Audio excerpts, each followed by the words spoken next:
Hi, this is Conrad Zimmerman from FistShark Marketing. If you enjoy the show, we hope you'll think about supporting us with a small monthly contribution through Patreon. For less than the price of a pair of used panties from a greasy vending machine, you can help us make more jokes that really stink. Just visit patreon.com/FistShark or click the big Patreon button at fistshark.com for more details. And thanks for listening.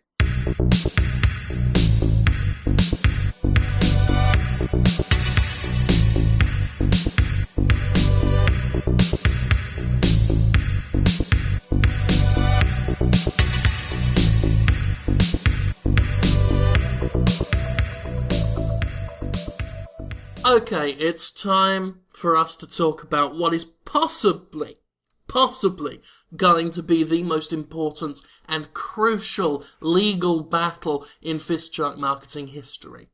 You know what I'm talking about. We are finally taking this issue to court. Well, it's about time. Thank God. I've been waiting for this day because for too long, the question's been in the air. And to finally get a court to weigh in and make a decision on it and really bring justice to the situation, it is what's required. I mean, we have been suffering for too long on this. And as Conrad said, we need a resolution. We need justice. We need to hear that. And we know that we're in the right on this one. And I just cannot wait until it's over. Justice is the order of the day because, as far as I'm concerned, what we have been working under is tyranny. So we've spent the time gathering evidence. We've got the general gist of the story. And just to remind us of what we're up against, what we're talking about, I'm going to run through everything and just make sure that everything sounds correct and it is as we remember it. So as you all know, for the past couple of months, we've been coming into work with pockets full of pencils.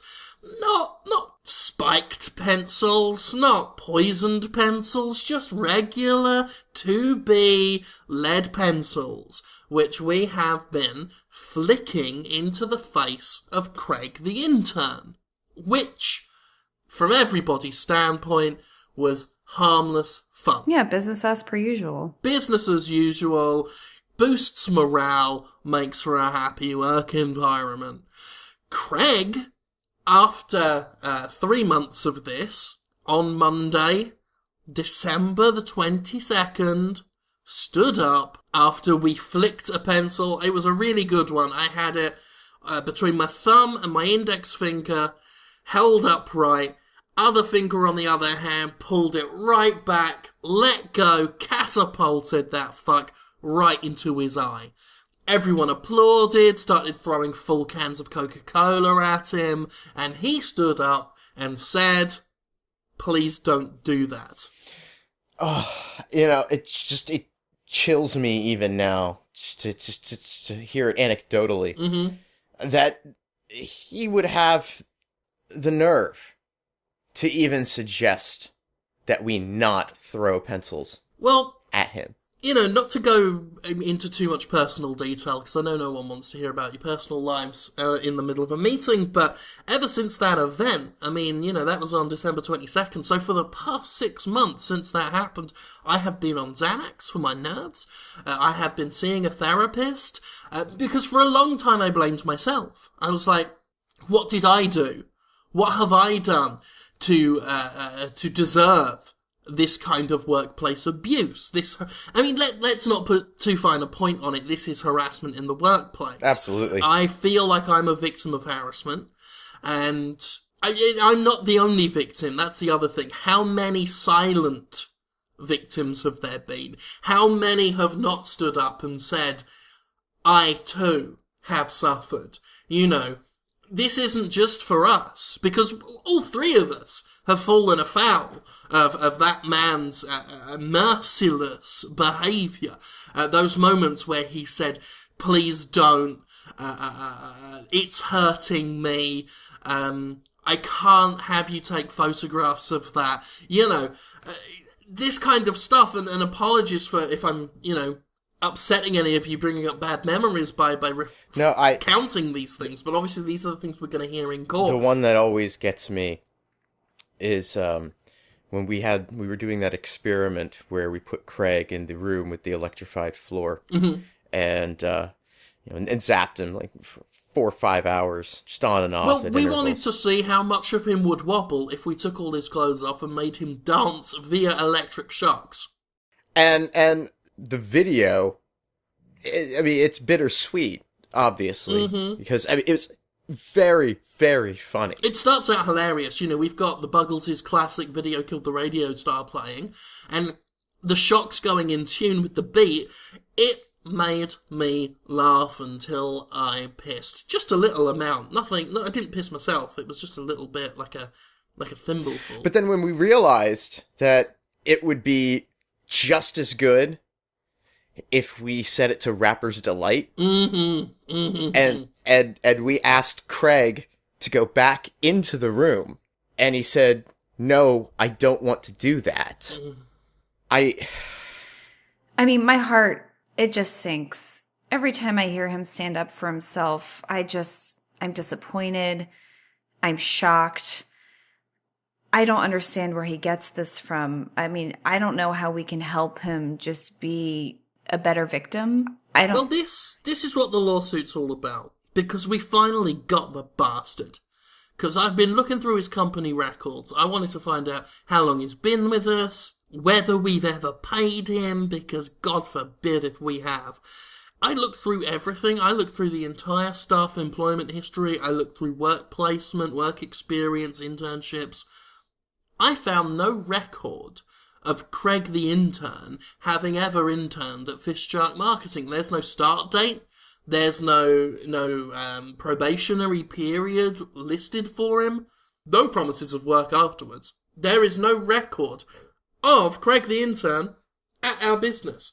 And are you sure we didn't just burn the papers? Try proving that in a court of law. As far as I can tell, there's no record he ever worked here. Thus, there's no record he's human. Thus, he is not subject to human rights. Therefore, how can there be human rights abuses? That fucking phrase he loves to trot up so much. I honestly don't care what a bunch of guys with pointy ears and spacesuits in Geneva think about human rights. I just don't. I don't care. It's irrelevant to me. I mean, this is America. It's his right to work for us. We are in the United States of America. His right, his pleasure. Let's be honest. But I think I had a word with Dr. Nightscream. He has been taking blood samples from Craig.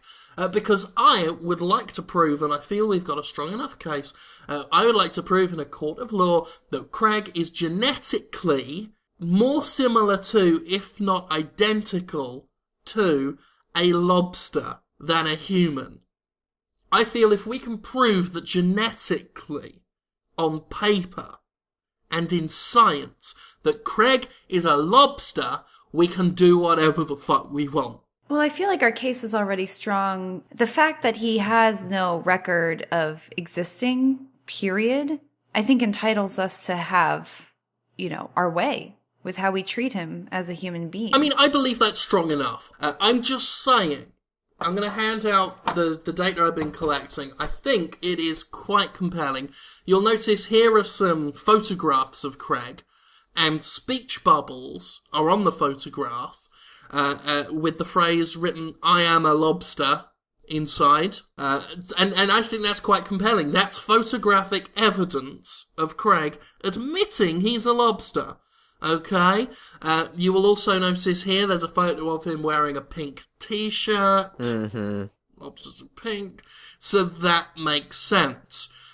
Also, this last photograph is one I took of him where we elastic banded his hands together and threw him in a big tank of water. And as expected, he did come out totally red, just like a lobster. It was very hot water. It was very hot water. Now, the boils, that's a little unusual. I was not expecting him to be so lumpy. Normally a lobster comes out and it's still, smooth, but clearly a lobster. Now here's the thing as well. If you rub a stick of butter on Craig's back, he is very tasty. That also I will prove in a court of law. So you plan to do a full demonstration? I plan to do a full live demonstration. I want to march that son of a bitch in front of a jury of 12 just men and women, and strip him naked, cover him in butter, and have every man jack in that courtroom lick him. And the judge is fine with that? Works for me. I mean, this is Boston. It's true. We all know how lobster goes over here. Yeah, and I heard we're going to have Judge Schnapples presiding, and Judge Schnapples went to school with my father, so I have a feeling he's going to be very amenable to our needs. And once we get the proof, once we prove legally that Craig is a fucking idiot lobster idiot, we will be able to boil him if we want. We will be able to keep him in a small glass box in the middle of a Walmart. We will be able to sell him as pets, and we will be able to continue flicking pencils at him because there's no law against flicking pencils at a lobster.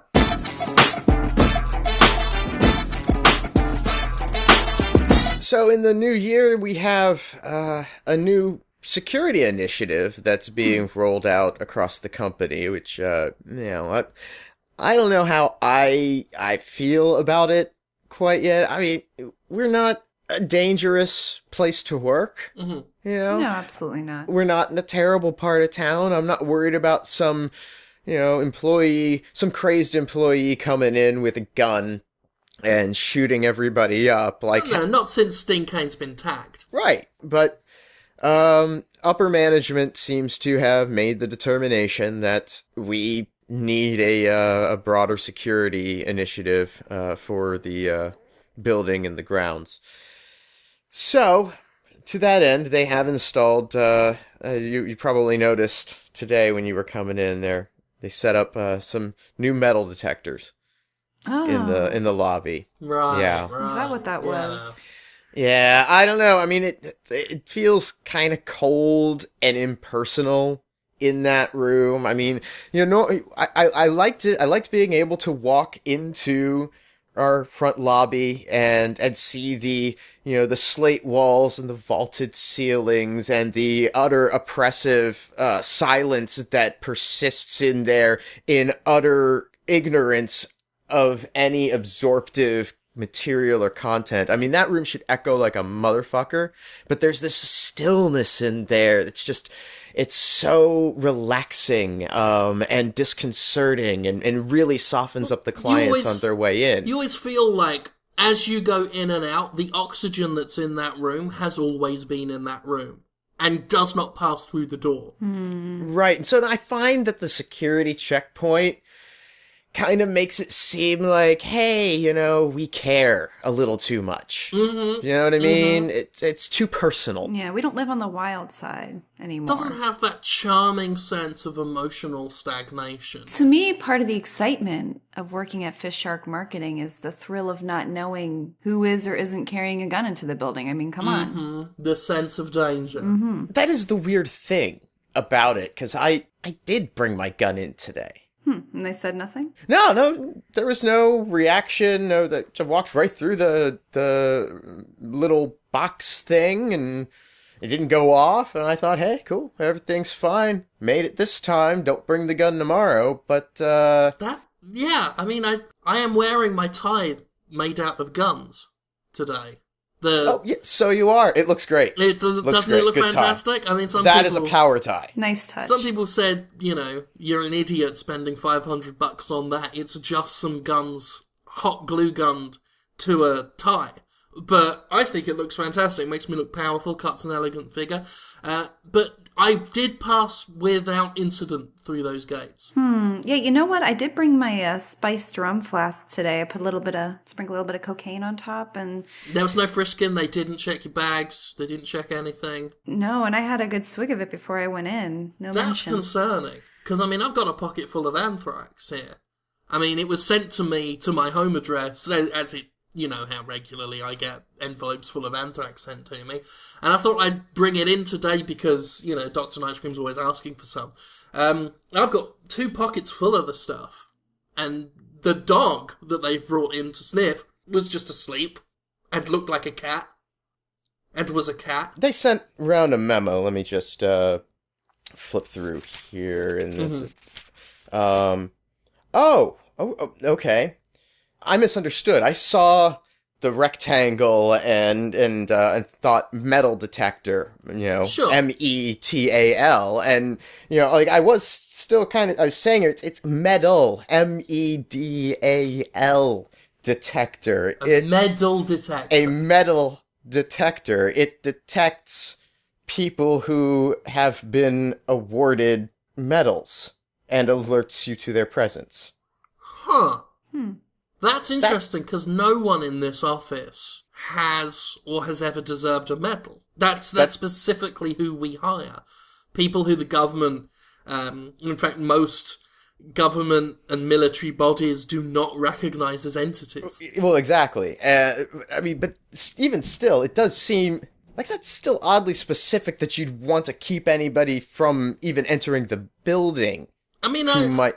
on one hand, I'm relieved because, I did turn up to work today wearing full plate mail armor, and so the fact that it didn't trigger that was a concern, but the fact it's not designed to do that fills me with a bit of relief, and I'm also happy I can wear it again tomorrow. Well, it's nice to see that everything is functioning as intended, because I was concerned that there was a hiccup, but this is obviously the direction we're supposed to be going in. Yeah, I am concerned as to why a metal detector exists. I mean, what establishment is trying to keep out those who have distinguished themselves in armed service? Is it perhaps just, like, hey, watch out for this guy, because he's seen combat kind of alert? That could be. It could be. This person won at the Olympics. If he shoplifts, he'll run fast. I mean, I can see... It doesn't seem to specify what kind of medal they've received. Yeah. It's just that they've received one. I can certainly see a reason to fear the best of us. I mean, I didn't think about it before I heard about this, but now the idea of sharing a room with a medalist, whether, they got one for a superhuman feat of bravery and prowess in battle, or, some fantastic showcase of agility and dexterity, kind of creeped out by the idea. I don't think I trust anyone who's won a medal now. You're always going to think that they think that they're better than you. Right? Just because somebody pinned a thing to their chest. Oh, I did something well. What have you ever done? Well, you know what? I slept through that entire meeting just now, and what are we talking about? Exactly. And you know what? I ain't gonna take that away from you. I don't want some jackass walking into my house and thinking to himself, I want a medal for punching the best. I bet I could punch better than you. And what if he tries to prove that on my wife and child? No, you never know. Some fucking you never know. medal jerk walking into my house punching members of my family. With his award-winning fists. Exactly, with his fists blessed by Adonis himself. I don't want that. I don't want the blood of my family on my conscience because I let someone with a medal into the house. No. It's and they give out, not worth the risk. They give out medals for anything. You could see someone with a medal and not know what they got it for. That's right, yeah. You could think that they got a medal for, being wounded in combat. But maybe they got that medal for gassing a village. Exactly. What if they got a medal for 9/11? You don't know. And I'm not saying they gave anyone medals for doing 9/11. I'm just saying we don't know, and I'm just asking the questions. What if they got a medal for doing abortions? And then, they walk into my office when I'm working and try and abort my head. I was a little uncomfortable. I felt a little nanny state about the addition of the detectors in the lobby at first, but the more I think about it, the safer I feel knowing that they're there. I want one for my home and car and wife. I don't want these medalists coming into my country, wearing my gold around their neck, beating me at races. All right, so we all know it's time. We're in the new year now. Upper management wants us to start drafting our quotas for the year. As you will, the New Year's resolutions that we have for FistShark marketing, for our personal growth, along with the business and for our clients. So to start us off, last quarter was, as we can say, just a little lacking. We can always blame it on the holidays and the Christmas meet, but I think we could be doing a little bit better in terms of picking up business. So I think we should do another Matthew McConaughey. How many McConaughey's do we need? I mean, realistically... We've got about 5. Really, 5? Mm-hmm. Well, we lost about 3 to Ebola. Oh, I told them not to send them to Africa. They're put on a block list for travel for a reason, but oh no, I need to go down there and lick everyone. Way to go, McConaughey. Well, realistically, we only need around 3 or 4 maybe, but, this is something that's coming from above. I think we should try to do a little bit better, maybe beat our goals from last year. I know we signed on around 6, and then we lost the 3, so maybe this year we should have a goal written down 8, 9. No, all right, fine. I mean, at that point, we might as well make it a full round 10. Yeah. Mm-hmm. So which hospitals have we raided in the past 3 or so months? Raided is a loaded word. I prefer the term sourced. Yep. Okay, sourced. How many hospitals have we sourced from? I think we've done about 3 in the general Boston area. We found some prime McConaughey candidates, or McConaughey candidates as I call them, and generally there seems to be a good upturn of them, but we may want to widen the net if we want more at any one time. Well, if we're looking for places that sort of feature a little more mental instability, the Pacific Northwest is pretty ideal as that goes. Perhaps something in the Seattle area. There's a real surge in potentially batshit up there. So we could probably source a McConaughey or 4 out of the hospitals in the Seattle area. Yeah, my only concern with that method is our offices out there don't house any execs of our caliber. And I just really want to keep the tradition and the impression of us personally signing these coma patients once they wake up. I really want to sell that to them. Well, very few people are as dedicated as us. I mean, we've got the books on tape that we put over their ears while they're in the coma. There's a significant financial and time expense associated with what's essentially a risk, because we never know if they'll wake up, how many of their original memories they may have, how easy it will be to convince them that they're Matthew McConaughey, and then, of course, getting them to sign. Yeah, but it's an intensive project, but it does get results. It gets Matthew McConaughey's, for sure. Yeah. 80% of the coma patients that wake up after the treatment sign with us. Now, there's always those few that decide that they want to go wander off and make, high art movies in supporting roles. But yeah, free-range McConaughey's are a growing issue. I mean, for every one we sign, about 15 end up in the wilds, out in the woods of Boston, just making their own independent movies. I mean, and then there are the surfer McConaughey's just chilling on the beach out in public view for everyone to see. I mean, there's only so many tabloid cover-ups we can provide. Yeah, well, the trouble is Greenpeace comes in and has to get all of the seabirds, all the seagulls, the penguins, whatnot, the shags, the puffins that have to be taken and hosed off because they've got so much Matthew McConaughey stuck in their feathers. And then we have the issue of the fat McConaughey's, the skinny McConaughey's. I mean, we can't keep spinning the whole weight loss and weight gain for movie roles idea. We really have to start, I think, personally, that this year we should re-examine the contracts that we have them sign to ensure that they stay at that ideal weight range. The 180 to 210. Well, I mean, the trouble is we have to cast a wide net because we never know what we're going to get. So it's hard to really pinpoint. We can't be choosy because if we want more Matthew McConaughey's than any of the other PR companies, we have to accept what comes. So many of those people are just content to have 2 or 3 McConaughey's in their office at any given time. And I can only poison so many of them. That's really the problem. They all live so goddamn healthy. It's expensive to feed them. Oh, they only eat from Whole Foods. And they're hard to poison.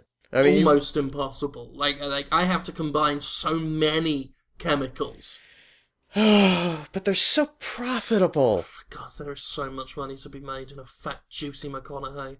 You just when you get the McConaughey plump after feeding it so many Whole Foods carrots, and it's just big and ripe, and then you just cut it open and drink the milk inside. I mean, the McConaughey's truly are that versatile. I wholeheartedly believe that we can continue to, as you say, source them from nearby hospitals. I mean, perhaps we change our coma approach and, we start taking the McConaughey's from the woods and rehabilitating them into a McConaughey training program. I'm not sure what the cheapest option here is, but we can all agree that the business is booming in the McConaughey world, and we need to ramp that up. No, you're right, but they're just, once they're out there, they're so hard to catch.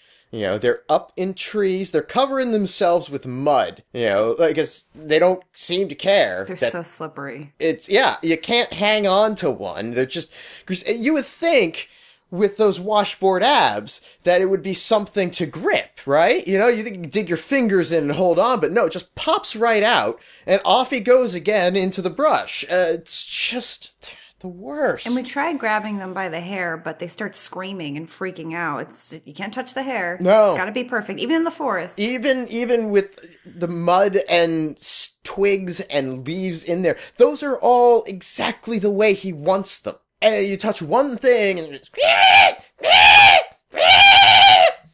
it's I can't deal with catching the free range.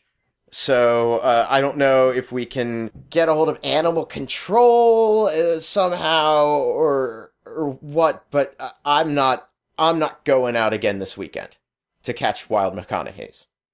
You should try fucking one of them. FistShark Marketing is Jim Sterling, Conrad Zimmerman, and Caitlin Cook. Theme music by Ben Rama. Segue music by Alizar Chan. Our editor is Nick Malone. Get more episodes and learn how to support the show at FistShark.com. Follow us on Twitter at FistShark for more of our exploits. Complaints can be forwarded via email to fistsharkmarketing@aol.com. And remember, you can't buy happiness, but we'll sell it to you anyway. Goodbye.